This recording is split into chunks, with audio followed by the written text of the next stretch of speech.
Hello, everyone. Welcome back, and thanks for joining us today. We have a brand new story to share with you, so let's get started. They say you can tell when something changes, when something subtle shifts in the air between two people. I didn't want to believe it, not at first. It was just another office cocktail party, the kind of thing I usually dreaded. But Mark was excited, like a boy before a school dance. He said it would be low-key, just colleagues unwinding, and that I'd finally get to meet the people he talked about during our late dinners. I smiled and nodded, told him I'd go, even though something about the way he said Tara's name made me pause. The venue was charming, dim lighting, soft jazz, glasses clinking like whispers in the background. I clung to my wine glass, nodding politely as Mark introduced me to his coworkers. And then she appeared, Tara, tall, poised, that kind of effortless confidence you either admire or envy. Her smile was dazzling, but it was the way her hand lingered a second too long on Mark's shoulder that made my stomach twist. She laughed at everything he said. Genuine or not, I couldn't tell, but her eyes, they didn't leave him. I stood there, invisible, in plain sight. For a moment, I told myself I was being ridiculous, insecure, overthinking. But as the night wore on, and I caught Tara watching him across the room while pretending to sip champagne, a dull ache bloomed quietly in my chest. Was it just admiration? Harmless work banter? Or was I witnessing the early threads of something unraveling? I retreated to a quiet corner, needing space to breathe, to clear my mind. That's when Tara approached me, all charm and sweetness. She complimented my dress, asked about my work, smiled warmly, but it all felt rehearsed, like a script meant to disarm. And then her voice dipped just enough for me to hear. You know, Mark is such a rare find, so attentive, so easy to talk to. It's no wonder people gravitate toward him. I blinked, unsure how to respond, feeling as though the ground beneath me had subtly shifted. Before I could ask what she meant, she slipped away. I stood there, the taste of wine suddenly bitter. Something about the way she said it. I couldn't shake it. It was nothing, or maybe it was everything. And in that moment, I felt the first crack. Small, quiet, but real. The next morning, I tried to shake off the unease, brushing it aside like a dream I didn't want to remember. But dreams don't leave messages. Real life does. And real life has a cruel way of confirming your worst suspicions when you're not ready to hear them. Mark had left early for a meeting. I stayed behind, sipping my coffee in silence, the party still replaying in the back of my mind.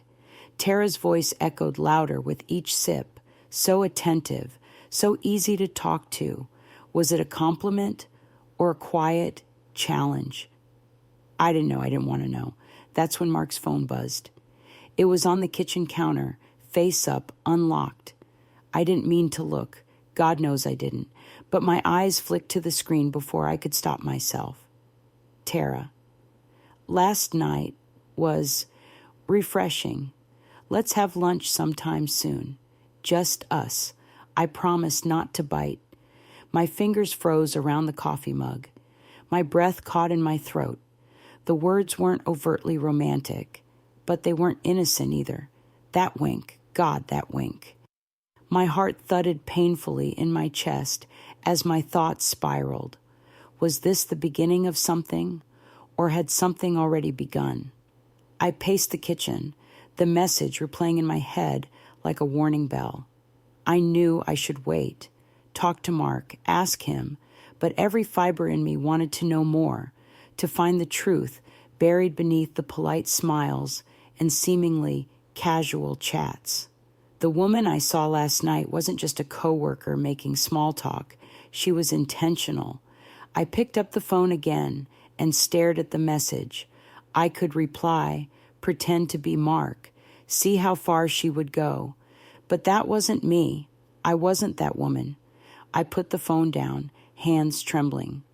That night, when Mark came home, I watched him, really watched him. He kissed my cheek like always, asked about my day like always, but something felt rehearsed, like a man trying too hard to appear normal. I wanted to ask him then and there, but the words stuck to my throat like honey turned sour. I smiled instead, but deep inside me, a quiet voice whispered, "Be careful, Linda. You've just opened a door you can't close." I didn't sleep that night. My body lay still beside Mark, but my mind raced in loops that never ended. Every word he said at dinner, every glance he gave me, I picked apart like a forensic expert searching for proof. Was his smile a little too quick? Did he hold eye contact a little too long or not long enough? These were the questions I asked myself in the dark. The next day, I couldn't take it anymore. While Mark showered, I sat on the edge of the bed, staring at his phone again.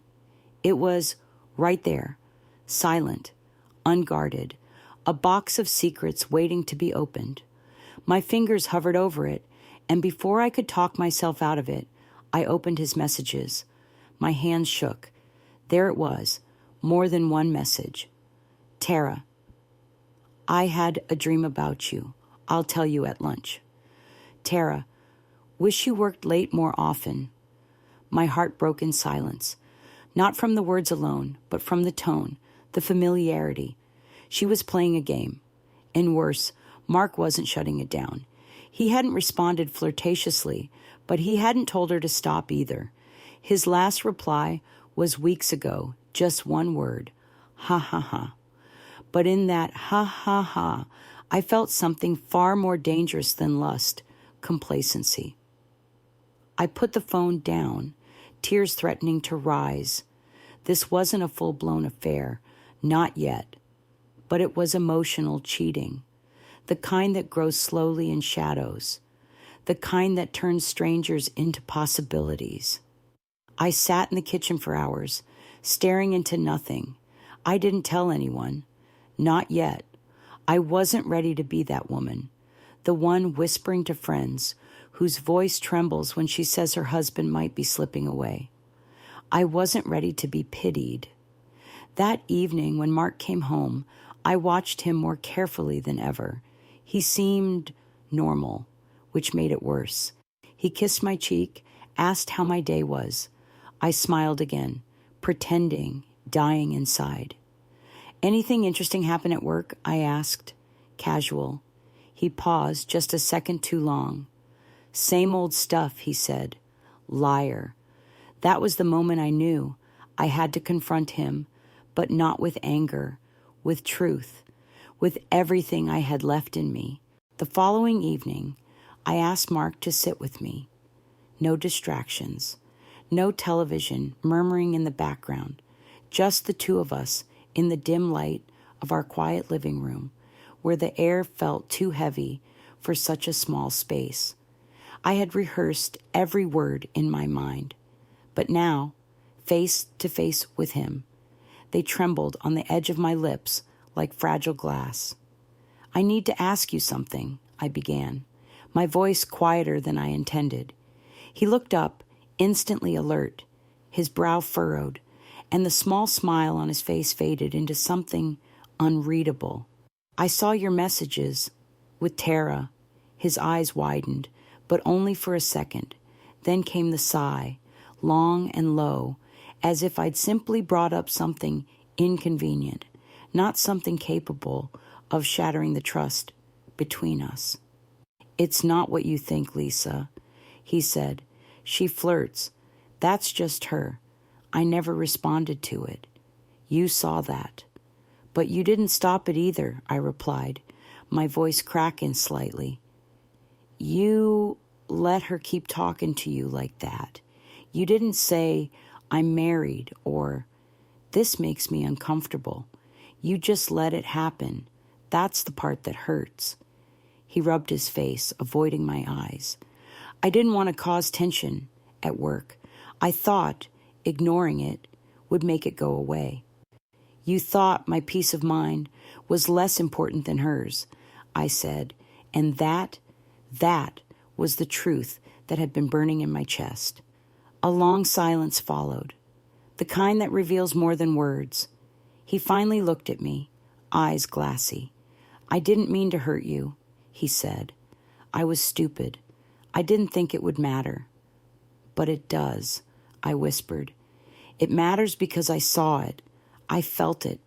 And now I can't unsee it. Tears spilled down my cheeks, and he reached for me, but I pulled away.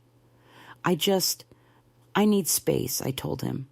I need to figure out if I can trust you again. Not because of what happened with her, but because of what didn't happen between us. You didn't come to me. He nodded slowly, guilt finally settling in, and for the first time in our marriage, I saw fear in his eyes. Not fear of losing face, fear of losing me. The house felt different after that night. Not broken, at least not yet, but hollow, like something essential had gone missing. Mark and I moved around each other like cautious strangers, polite, measured, careful not to bump into the cracks that now spidered between us. We still slept in the same bed, still shared dinner, still exchanged words, but there was no warmth behind them, just a shared silence, pregnant with everything we weren't saying. 3 days later, I found myself alone at the kitchen table, stirring a cup of coffee I had no intention of drinking. My phone buzzed, a message from an unknown number. Hi, Lisa. I hope this isn't inappropriate, but I think you deserve the truth. There's more going on than you know. T. Tara. My stomach flipped. My first instinct was to delete it, to protect what was left of my peace, but curiosity won, because hadn't that always been the root of my unease, the not knowing? Before I could decide what to do, a second message appeared. If you want to talk, just say the word. I'm not proud of it, but I can't lie anymore. You seem like someone who deserves honesty. The room seemed to shrink around me. I stared at the screen, heart racing. What did she mean by more? Was there something deeper? Something Mark hadn't told me? Or was this a cruel attempt to fracture us further? I spent the rest of the day in a fog, rehearsing every possible scenario. Was this her way of provoking me? Of justifying her own actions? Or was she trying to help? That night, I finally asked Mark again, this time more directly. Did anything ever happen between you and Tara? His face froze. That flicker of hesitation, barely a second, was all it took. No, he said too quickly. I already told you, Lisa. It was nothing. But the way he looked away, the way his voice thinned, it was the first time I felt like he was lying. And I wasn't sure which scared me more, that he had been unfaithful, or that he might still be hiding something worse. The next morning, I didn't wait for another text. I messaged Tara myself. I want to talk, face to face, no games, just truth. She responded instantly. I understand. Tomorrow, 11 a.m. at Riverstone Cafe. I stared at the screen for a long time before replying. I'll be there. I didn't tell Mark. I couldn't. Not yet.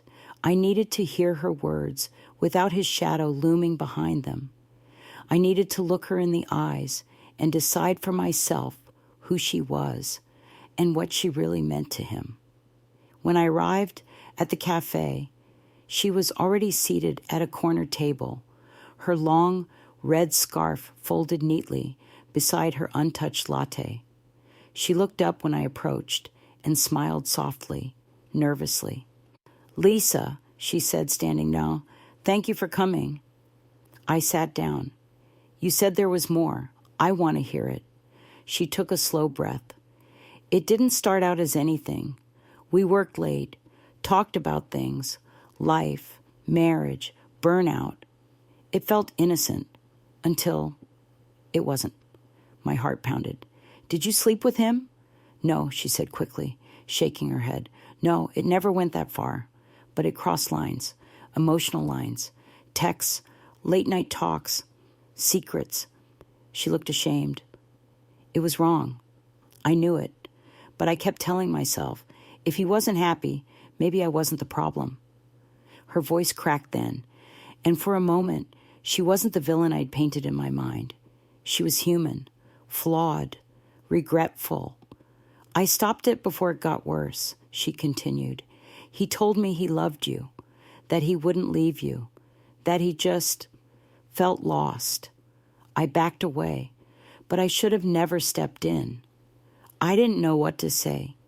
Part of me wanted to scream, to cry, to walk out and never look back. But the other part, the tired, wounded part, just sat there, absorbing her words like rain on scorched earth. "Why are you telling me this?" I whispered.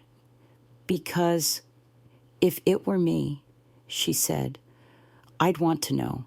She stood then, gathering her coat. "I'm not proud of what I did, Lisa, but you deserve a chance to heal, whatever that means." She left, and I sat there, staring into my untouched coffee, my heart a hurricane of betrayal, clarity, and confusion. He hadn't physically cheated, but emotionally, he'd left me long ago, and I wasn't sure if I could bring him back. When I got home, Mark was in the kitchen, chopping vegetables like it was any other day, as if nothing had cracked the foundation beneath our lives. I stood in the doorway for a moment, watching him. His hands were steady, his face calm, but I saw it now, the subtle distance in his eyes, the quiet weight in his shoulders. I wondered how long it had been there. He turned when he sensed me, smiling gently. "Hey, babe, you okay? You were out for a while." "I met with Tara," I said, skipping past pleasantries, straight into the storm. He froze, the knife hovering midair. "You what?" I asked her, "About you, about what happened between you two." A long silence swallowed the room. He put the knife down slowly. "And what did she say?" I crossed my arms, holding myself like I might shatter. "That you didn't sleep together. But it wasn't nothing either. Late night talks, emotional boundaries crossed, secrets." Mark ran a hand through his hair, exhaling hard. "Lisa, I didn't mean for it to happen. I swear I didn't go looking for it. I was just lost. I felt invisible, like I was drowning and no one even noticed."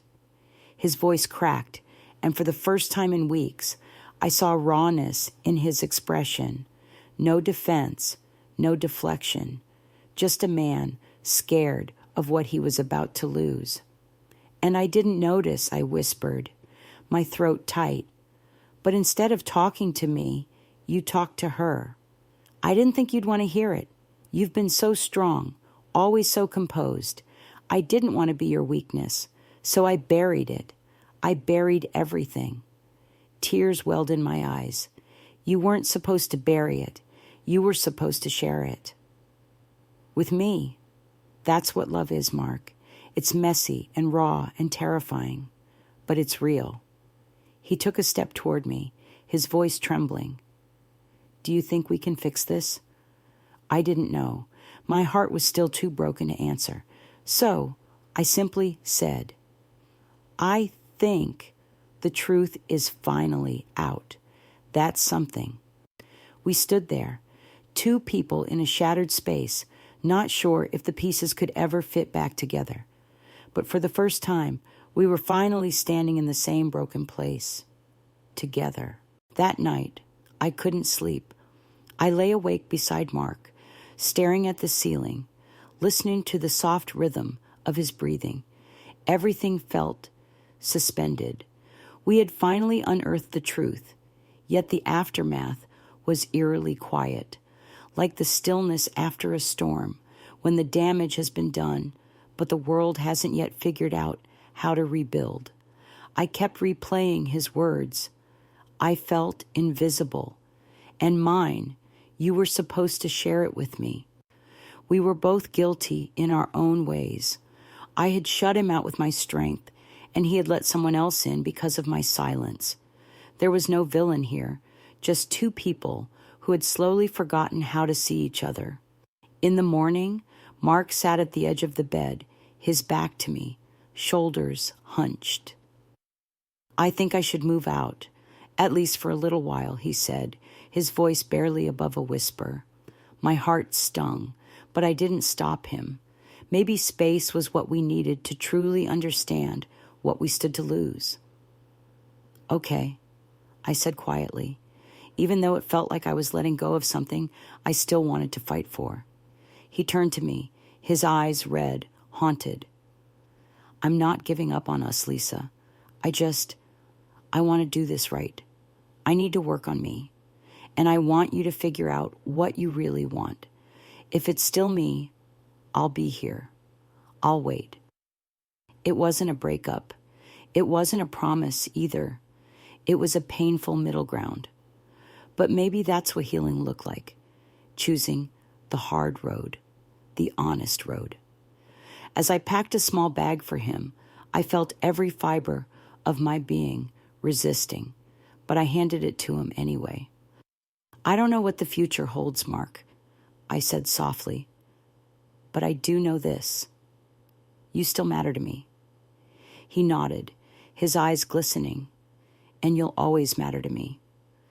When the door closed behind him, I let the silence settle in. It was heavy, but it was mine.